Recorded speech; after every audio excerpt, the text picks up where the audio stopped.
What up, reefing peeps? It's Travis from Psywar Reefing. For this video, I unbox and install 3 of the random flow generators, as well as give you my first impressions.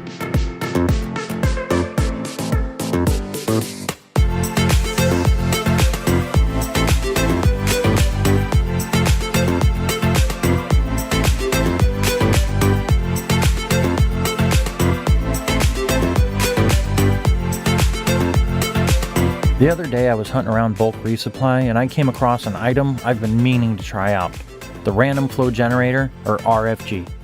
Ever since these attachments have hit the market, I've wanted to pick them up. So, while I was ordering some Bionic 2-part, I decided to add these to the shopping cart. A few days later, I was ready to install them. I purchased the 3/4 inch lock line RFG for my 55 gallon, and I bought 2 of the 1/2 inch lock lines for my 40 gallon C-vue. The hardest part of the 55 gallon install was removing the old lock line return nozzle. That thing was really on there. The RFG nozzles are 3D printed and fit pretty snug. Definitely not as snug as the old nozzle though. Once I got it installed, I needed to get the RFG much lower under the water line than the old nozzle. When I turned it back on, it was still sucking air from the surface. As I sank the RFG nozzle deeper in the water column, I started to get worried. The potential siphoning when the pump was shut off had the very real chance of overflowing the sump.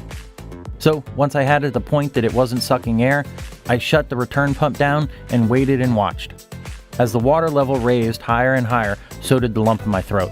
Finally, the siphon broke and it stopped. Now it was onto the 40 gallon C-vue. This was much more straightforward than the 55. The nozzles came off easy and the RFGs went on easy.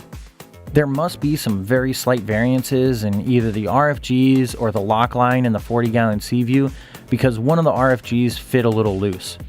Not to the point of flopping around, but almost. When I started the pumps back up, they worked like a charm and surprisingly didn't suck any air. So after I installed these and I've been using them for about a week, what do I think? I think they're good. I wouldn't say they're amazing and life-changing or anything, but they definitely do add some variance in the flow. I think the random claim may be a little exaggerated. In my experience, the flow does follow a circular pattern. Not that I'm going to sue them for false advertising or anything. As far as the pros and cons go, a pro is now that I have the nozzles of the 55 so deep in the water column, the tank is much quieter. Along those same lines though, a con is how deep you have to have the nozzle in order not to suck air from the surface. My one major warning to you would be to double and triple check the flood potential of your sump before you walk away happy with the install. All in all, I'd say if you have $15 to $20 per nozzle burning a hole in your pocket, go for it. But if you have a need to spend $15 or $20 somewhere else in your tank, do that first. If you have any questions, let me know down in the comments. If you like this install and my first impressions on the RFG nozzle, hit that thumbs up. And if you want to see more videos like this one, make sure you subscribe. Until next time, stay salty, reefing peeps.